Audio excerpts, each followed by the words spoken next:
ছাত্ৰ ছাত্ৰীসকল, আজি তোমালোকৰ লগত নৱম শ্ৰেণীৰ গণিতৰ এটা নতুন অধ্যায় বহুপদ সম্পৰ্কে কিছু কথা আলোচনা কৰিম।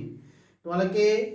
বহুপদ কি জনাৰ আগতে প্ৰথমতে গম পাব লাগিব চলক মানে কি। তোমালোকে ষষ্ঠ শ্ৰেণীৰ পৰা অষ্টম শ্ৰেণীলৈকে চলক ব্যৱহাৰ কৰি আহিছা আৰু সকলোৱে চলক মানে কি জানা। মই এবাৰ পুনৰ মনত পেলাই দিছো। যিকোনো বাস্তৱ মান ল'ব পৰা এটা চিহ্নৰে সূচিত কৰা পদকেই কোৱা হয় চলক। সাধাৰণতে আমি চলক হিচাপে চিহ্নিত কৰিবৰ কাৰণে ব্যৱহাৰ কৰোঁ x, y, z, p, q, r ইংৰাজী বৰ্ণমালাৰ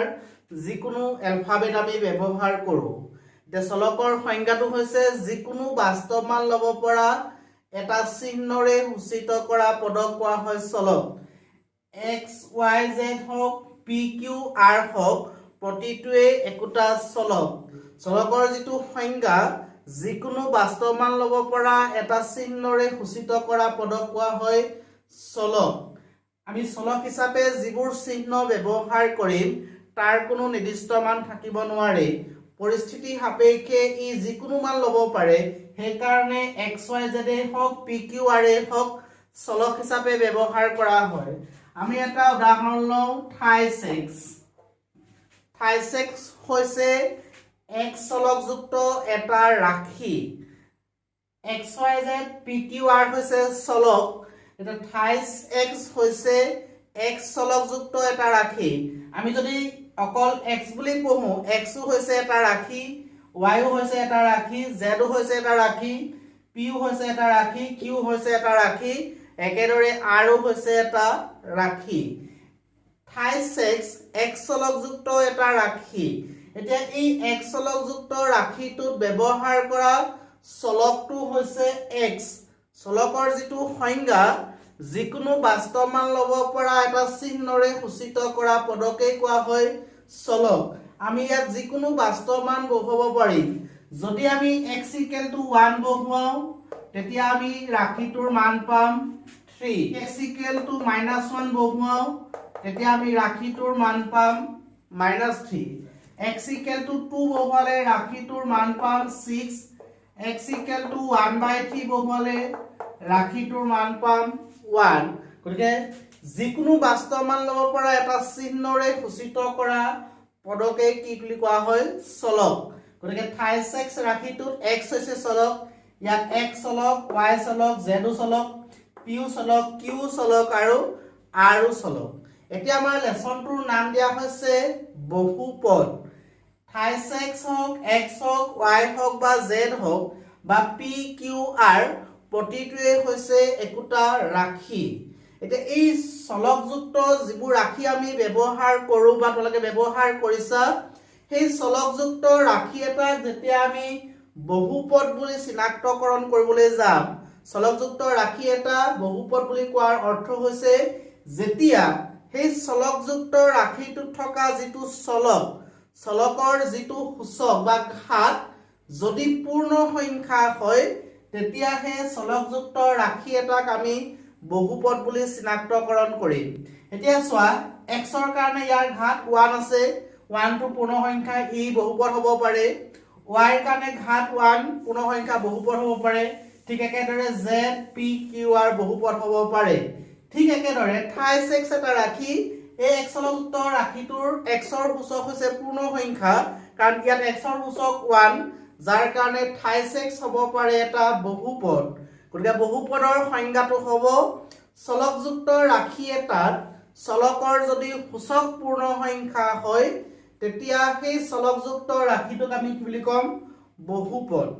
তোমালোকে এতিয়া দুটা সংজ্ঞা পালা, এটা হৈছে চলক আৰু আনটো হৈছে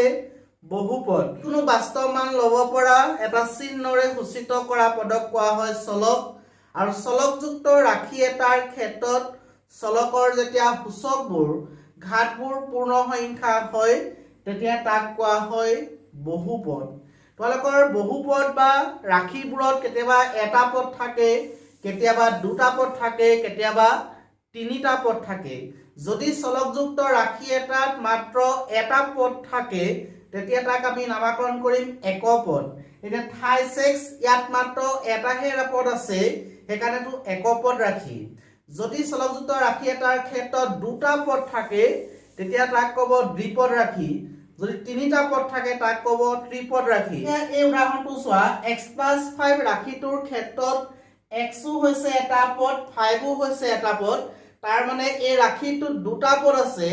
যাৰ কাৰণে এটো ক'ব দ্বিপদ ৰাশি কিন্তু 28x ৰাশিটোত থি এটা সংখ্যা x এটা চলক তোমালোকে যদি এটোৰ নিচিনাকে চোৱা ইয়াত দুটা পদ আছে ইয়াত দুটা পদ আছে দ্বিপদ ৰাশি ই কিন্তু দ্বিপদ ৰাশি হয় ই দ্বিপদ ৰাশি নহয় দ্বিপদ ৰাশি হবলৈ হলে সেই পদ দুটা প্লাস বা মাইনাস চিহ্নৰ দ্বাৰা সংযোগ হৈ থাকিব লাগিব যদি এটো এনেকা হলতেন 3 - x তেতিয়া ই দ্বিপদ ৰাশি হলতেন কিন্তু 3 আৰু x পূৰণ হৈ এটা পদ হৈ গল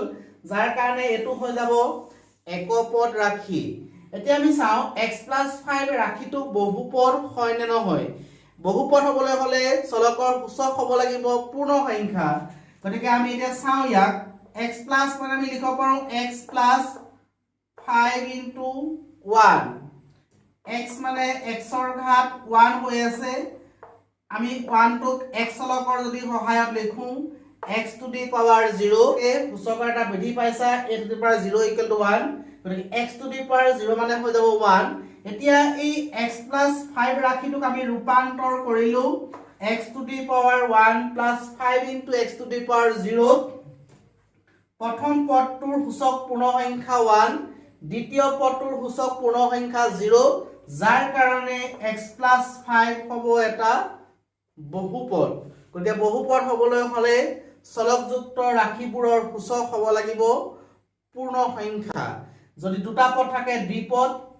এটা পদ থাকিলে একপদ আৰু যদি তিনিটা পদ থাকে তাক ক'ব ত্ৰিপদ ৰাশি এই উদাহৰণটো চোৱা 28x + x + 5 মই অলপ আগত কৈছিলো দুটা পদ থাকিলে দ্বিপদ ৰাশি এটা পদ থাকিলে একপদ ৰাশি তিনিটা পদ থাকিলে ত্ৰিপদ ৰাশি তোমালোকে চোৱা ইয়াত 28x x 5 দেখাত কিন্তু আমাৰ তিনিটা পদ আছে প্ৰথম পদ 28x দ্বিতীয় পদ x তৃতীয় পদ 5 তোমালোকে ক'ব পাৰা এটো ত্ৰিপদ ৰাশি কিন্তু এটো ত্ৰিপদ ৰাশি নহয় ইয়াৰ কাৰণ হৈছে ইয়াত সদৃশ পদ আছে চোৱা 28x আৰু x হৈছে সদৃশ পদবোৰ কেতিয়াও বেলেগ হ'ব নোৱাৰে 28x আৰু x লগ লগাই মাত্ৰ এটা পদ পাবা 28x আৰু x লগ লগালে আমি 4x পাম 4x + 5 এটো হৈ যাব এটা দ্বিপদ ৰাশি যদি কেনেবাকে ইয়াত আৰু এটা চলক দিলেহেতেন 28x + x + 5 + y তেতিয়া কিন্তু এটো হৈ যাব ত্ৰিপদ ৰাশি 4x + 5 + y গতিকে সদৃশ পদ দুটা থাকিলে দ্বিপদ ৰাশি নহয় সদৃশ পদবোৰ আমি যোগ বা বিয়োগ কৰিব পাৰো সেই কাৰণে চাবা তোমালোকৰ ৰাশিটোৰ সদৃশ পদ আছে নেকি এতিয়া ইয়াত 28x + x + 5 + y যেটো 28x আৰু x লগ লাগি এটা পদ হৈ গল গতিকে এই গোটেই ৰাশিটো হ'ব ত্ৰিপদ ৰাশি তোমালোকে চলক কি বহুপদ কি একপদ দ্বিপদ আৰু ত্ৰিপদ ৰাশি মানে কি গম পালা এতিয়া আমি চাম চলকযুক্ত ৰাশি এটাত থকা চলকৰ সহগ মানে কি তোমালোকে এই উদাহৰণ কেইটা চোৱা 28x + 5 x² + 5x + 4 28x - 5y প্ৰতিটো ৰাশি হৈছে এটা বহুপদ এটো x চলকৰ এটা বহুপদ এটো x চলকৰ বহুপদ ইয়াত x আৰু y চলকৰ এটা বহুপদ গতিকে বহুপদ এটা চলকো থাকিব পাৰে দুটা চলকো থাকিব পাৰে তাতকে বেছিও থাকিব পাৰে প্ৰথম দুটা হৈছে এটা চলকত বহুপদ আৰু দ্বিতীয়টো হৈছে দুটা চলকত বহুপদ আমি চাম বহুপদত থকা পদবোৰৰ যেটো চলকৰ সহগ 28x + 5 এই ৰাশিটোৰ ক্ষেত্ৰত যদি চোৱা x ৰ সহগ তাৰ মানে x ৰ লগত যেটো সংখ্যা পূৰণ হৈ আছে হেতু হৈ যাব x ৰ সহগ গতিকে ইয়াৰ কাৰণে x ৰ সহগ হ'ব 3 আমি চাম 5 ৰ সহগ আমি 5 টোক লিখিব পাৰো 5 = 5 * 1 যেটো x লগত আছে গতিকে আমি লিখিব পাৰো 5 * x টু দি পাৱাৰ 0 গতিকে ইয়াৰ কাৰণে সহগ হ'ব 5 অৰ্থাৎ ধ্ৰুব সংখ্যাৰ ক্ষেত্ৰত সংখ্যাটোৱে হৈ যাব সহগ গতিকে ইয়াৰ কাৰণে আমি সহগ পাম 5 এবাৰ ইয়ালে যোৱা x² + 5x + 4 x² ৰ সহগ একো সংখ্যা নাথাকিলে এক এটা পূৰণ হৈ থাকে গতিকে x স্কয়াৰৰ সহগ হ'ব 1 x ৰ সহগ হ'ব 5 আৰু ইয়াৰ কাৰণে সহগ হ'ব 4 তাৰপিছত ইয়াত চোৱা x ৰ সহগ 3 ইয়াত y ৰ সহগ হ'ব -5 এনে ধৰণে আমি চলকযুক্ত ৰাশি এটাত থকা চলকবোৰৰ সহগ চিনাক্তকৰণ কৰিব পাৰিম চলকৰ লগত যিটো সংখ্যা পূৰণ হৈ আছে সেই পূৰণ হৈ থকা সংখ্যাটোৱে হ'ব সেই চলকটোৰ সহগ আৰু এটা উদাহৰণ দিছো 28x³ - 4x² + 5x এতিয়া এই বহুপদটোত চোৱা x³ ৰ সহগ হ'ব 3 x² ৰ সহগ হ'ব -4 x ৰ সহগ হ'ব 5 কাৰণ x³ ৰ লগত 3 পূৰণ হৈ আছে যাৰ কাৰণে x³ ৰ সহগ 3 x² ৰ লগত -4 পূৰণ হৈ আছে গতিকে x² ৰ সহগ -4 x ৰ লগত 5 পূৰণ হৈ আছে গতিকে x ৰ সহগ হ'ব 5 আমি সহগ কি গম পালো এতিয়া আমি উলিয়াম বহুপদৰ মাত্ৰা এতিয়া আমি চাম বহুপদৰ মাত্ৰা মানে কি এটা তোমালোকৰ উদাহৰণ হিচাপে মই লৈছো 28x + 5 - 28x² - 4x + 6 3 and 5x³ - 4x আটাইকেইটাই হৈছে একোটা বহুপদ এটা বহুপদৰ মাত্ৰা মানে আমি প্ৰথমতে চেক কৰিম সেই বহুপদটোত থকা চলকৰ যিটো বৃহত্তম ঘাত যিটো বৃহত্তম সূচক তাক আমি পৰীক্ষা কৰিম 28x + 5 এটো যদি ৰাখি তুলনা কৰি চাও 28x + 5 28x + 5 ক আমি লিখিব পাৰো 3 * x⁴ + 5 * x⁴0 কাৰণ x⁴0 মানে 1 আৰু 5 * 1 মানে 5 এতিয়া 28x + 5 ৰাখিটোক আমি লিখিছো 3 * x⁴ + 5 * x⁴0 এতিয়া এই চলকযুক্ত ৰাখিটোত আমি চলকৰ সূচকবোৰ চাম ইয়াৰ কাৰণে সূচক 1 ইয়াৰ কাৰণে সূচক হৈছে 0 যিটো বৃহত্তম 1 আৰু 0 ৰ ভিতৰত 1 ডাঙৰ গতিকে এই ৰাখিটোৰ মাত্ৰা হ'ব 1 28x + 5 ৰাখিটোৰ মাত্ৰা হ'ব 1 এবাৰ আমি এটো উদাহৰণলৈ গৈছো ইয়াত সূচক 2 ইয়াৰ সূচক 1 ইয়াৰ সূচক মানে 5 ৰ নিচিনাই হ'ব 6 * x⁴0 এই ৰাখিটোত এই পদটোত x ৰ সূচক 2 এই পদটোত x ৰ সূচক 1 এই পদটোত x ৰ সূচক 0 ডাঙৰটো হৈছে 2 গতিকে ইয়াৰ মাত্ৰা হ'ব 2 তাৰপিছত যাও এই ধ্ৰুব সংখ্যাটোৰ কাৰণে ঠিক আমি 5 ৰ দৰে লিখিব পাৰো 3 = 3 * 1 3 * x⁴0 ইয়াৰ সূচক হৈছে 0 গতিকে ধ্ৰুব বহুপদৰ মাত্ৰা হ'ব 0 ইয়াত চোৱা 5x³ - 4x এটো পদৰ কাৰণে সূচক 3 এটো পদৰ কাৰণে সূচক 1 গতিকে এই বহুপদটোৰ মাত্ৰা হ'ব 3 কে বহুপদৰ মাত্ৰা হৈছে বহুপদ এটাত থকা চলকটোৰ বৃহত্তম সূচকটোকে কোৱা হয় বহুপদৰ মাত্ৰা 28x + 5 ৰাখিটোত x ৰ সূচক 1 5 ৰ সূচক 0 গতিকে বৃহত্তম হৈছে 1 গতিকে ইয়াৰ মাত্ৰা হৈছে 1 -28x² - 4x + 6 এই বহুপদটোৰ ক্ষেত্ৰত x ৰ ইয়াৰ কাৰণে সূচক 2 ইয়াৰ কাৰণে সূচক 1 ইয়াৰ কাৰণে সূচক 0 বৃহত্তমটো হৈছে 2 গতিকে গোটেই বহুপদৰ মাত্ৰা হ'ব 2 ইয়াৰ কাৰণে মাত্ৰা হ'ব 3 ইয়াৰ কাৰণে মাত্ৰা হ'ব 0 গতিকে বহুপদ এটাত থকা চলকৰ সৰ্বোচ্চ ঘাতটোকে কোৱা হয় সেই বহুপদটোৰ মাত্ৰা আৰু বহুপদৰ মাত্ৰাৰ ওপৰত ভিত্তি কৰি আমি বহুপদক